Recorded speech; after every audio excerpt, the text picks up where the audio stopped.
Em uma pequena aldeia, onde a luz do sol parecia ter se escondido atrás de nuvens de incerteza, vivia um homem chamado Eli. Ele era conhecido por sua fé inabalável, mas nos últimos tempos, Eli se via em um deserto espiritual, clamando a Deus em oração sem receber respostas. Clama a mim e responder-te-ei. Jeremias 33,3. Lembrava-se ele, mas a sensação de abandono o consumia.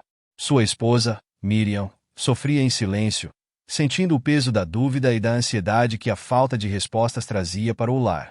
A cada dia, a esperança parecia se esvair, e Eli questionava sua própria fé. Enquanto Eli se sentava à sombra de uma árvore, seus pensamentos eram um turbilhão de frustrações e medos. Ele se lembrava das palavras de Salmos 34,17. Os justos clamam, e o Senhor os ouve. Mas onde estava o Senhor em sua angústia? O que fazer quando as orações parecem ecoar em um vazio? Essas interrogações o guiavam em uma jornada interna, onde a oração se tornava não apenas um pedido, mas um caminho de transformação pessoal.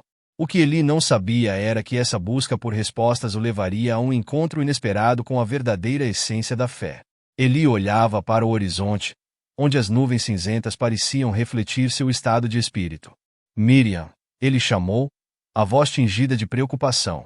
Você também sente que estamos sendo testados? A esposa, sentada em um canto da sala, ergueu os olhos para ele. Sua expressão era de um cansaço profundo, um peso que parecia residir em seu coração. Sim, Eli, respondeu ela, hesitante. Eu oro todas as noites, mas a sensação de que nossas orações não chegam até ele me atormenta.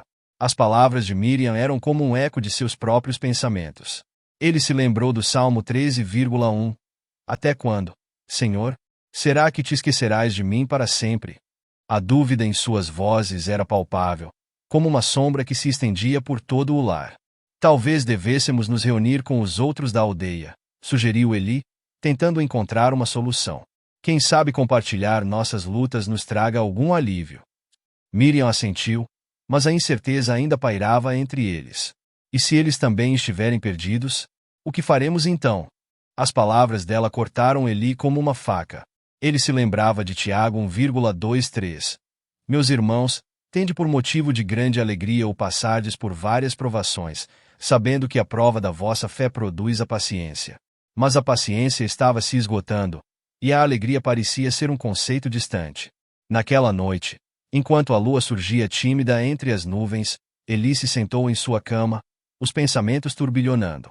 Como posso ser um farol de esperança se minha própria luz está se apagando? Ele se questionava. O eco das promessas bíblicas que ele havia guardado e seu coração parecia distante, como uma canção esquecida. Na manhã seguinte, ao se levantar, Eli decidiu ir até a beira do rio que passava pela aldeia. Ele sempre encontrava consolo ali, ouvindo o murmúrio da água. Senhor, ele começou, sua voz quase um sussurro. Seja qual for o plano, eu preciso da tua direção. Estou perdendo a fé em minha própria fé. Enquanto falava, lágrimas começaram a escorrer pelo seu rosto. O peso da dúvida e da dor era quase insuportável. Miriam, que o observava de longe, sentiu seu coração apertar. Ela também se sentia perdida, mas a presença de Eli ali, vulnerável e aberto, a inspirava a buscar a verdade. Vamos juntos, Eli, ela disse, aproximando-se dele, segurando sua mão. Se estivermos juntos, talvez possamos encontrar a luz que tanto precisamos. A mão de Miriam envolveu a dele, e naquele momento, mesmo em meio à tempestade de sentimentos, Eli percebeu que a verdadeira força da fé não estava apenas na busca por respostas, mas na jornada compartilhada.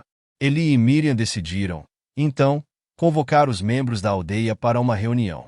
Era um passo arriscado, mas a necessidade de união parecia maior do que o medo da incerteza. Enquanto caminhavam lado a lado, Eli refletia sobre as palavras de Provérbios 27,17. Como o ferro afia o ferro, assim o homem afia o seu companheiro.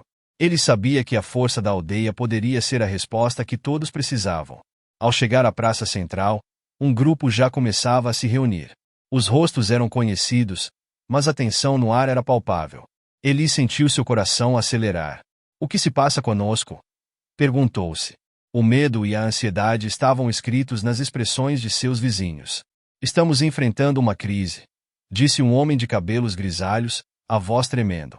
As colheitas falharam, e não temos o suficiente para alimentar nossas famílias. Miriam, percebendo a gravidade da situação, tomou a palavra. Precisamos nos apoiar uns aos outros, disse, sua voz forte, embora o temor pulsasse em seu interior. Lembrem-se de Filipenses 4,67. Não andeis ansiosos de coisa alguma, mas em tudo, pela oração e súplica, com ações de graças, sejam as vossas petições conhecidas diante de Deus. Mas Eli sentia o peso das palavras dela e a inquietação crescendo dentro dele. As promessas bíblicas pareciam uma lâmina afiada, cortando ainda mais a espessura da dúvida. E se nossas orações não forem ouvidas? Ele pensou, angustiado. E se estivermos apenas adiando o inevitável? A voz interna que questionava sua fé estava se tornando cada vez mais alta. Os murmúrios da multidão começaram a aumentar, as preocupações se transformando em debates acalorados. Eli percebia que as tensões estavam se intensificando, não apenas entre os aldeões, mas também dentro de si. Ele se questionava: sou um líder ou apenas um homem perdido em suas próprias inseguranças? As decisões que tomassem a partir daquele momento poderiam moldar não apenas seu futuro, mas o de todos ao seu redor. Enquanto olhava para os rostos preocupados, ele se lembrou de Salmo 46,1, Deus é o nosso refúgio e fortaleza, socorro bem presente na angústia. Mas, em meio à agitação, ele sentiu que a verdadeira angústia era a dúvida que o consumia. E a luta pela fé, assim como a luta pela sobrevivência, exigiria mais do que palavras confortantes, exigiria ação e coragem. Eli respirou fundo, o ar pesado de incerteza. Ele sabia que precisava se posicionar, não apenas como um membro da aldeia, mas como um líder. Levantou a mão, pedindo silêncio. O murmúrio cessou lentamente, e todos os olhares se voltaram para ele. Precisamos agir, começou, sua voz tremendo. Hebreus 10,24-25 nos lembra. E consideremos uns aos outros para nos estimularmos ao amor e às boas obras. Isso é o que precisamos fazer agora. Os rostos ao seu redor pareciam hesitantes, mas havia uma faísca de esperança. Não podemos nos deixar vencer pela ansiedade, continuou Eli. Vamos nos unir, dividir o que temos e trabalhar juntos. Se cada um de nós trouxer o que puder, poderemos enfrentar essa crise. Como diz em Eclesiastes 4,9, é melhor serem dois do que um, porque tem melhor paga do seu trabalho. Miriam, ao seu lado, sentiu seu coração aquecer. As palavras de Eli ressoavam com a verdade que ela sempre acreditou. Mas agora em um tom diferente. A tensão estava se dissipando, e um sentimento de determinação começava a crescer. Eli percebeu que sua liderança estava se firmando, e a angústia que o consumia parecia ser substituída por uma nova esperança. Não estamos sozinhos, ele disse. Deus está conosco, e juntos, podemos superar isso. Enquanto os aldeões começaram a se dispersar para colocar o plano em ação, Eli sentiu uma onda de alívio misturada com a adrenalina da responsabilidade. Ele sabia que ainda havia muito trabalho pela frente, e as dúvidas ainda pairavam em sua mente. Mas, naquele momento, a união da aldeia parecia um passo na direção certa. A luta estava longe de terminar, mas a primeira batalha contra o desespero havia sido vencida. E assim, com a determinação renovada, eles avançaram, não como indivíduos isolados, mas como uma comunidade unida pela fé e pela esperança. Eli observou a aldeia se movimentar com um novo propósito. As pessoas, antes paralisadas pelo medo, agora trabalhavam juntas, cada uma contribuindo com suas habilidades e recursos. Ele se lembrou de Filipenses 4,13. Posso todas as coisas naquele que me fortalece. A força que sentia não vinha apenas de sua determinação, mas da união da comunidade. O esforço coletivo começou a dar frutos, e a colheita, que antes parecia impossível, se tornava real. Nos dias que se seguiram, a aldeia não apenas sobreviveu, mas prosperou. Eles acolheram os necessitados, dividiram o que tinham, e juntos, enfrentaram a crise com coragem. Eli, olhando para os rostos sorridentes ao seu redor, percebeu que a verdadeira essência do que haviam alcançado estava em 2 Coríntios 9,7. Deus ama quem dá com alegria. Eles aprenderam que a generosidade não apenas alivia o sofrimento, mas também fortalece os laços da comunidade. A história de Eli e de sua aldeia se espalhou pelas redondezas, e muitos vieram em busca de ajuda e inspiração.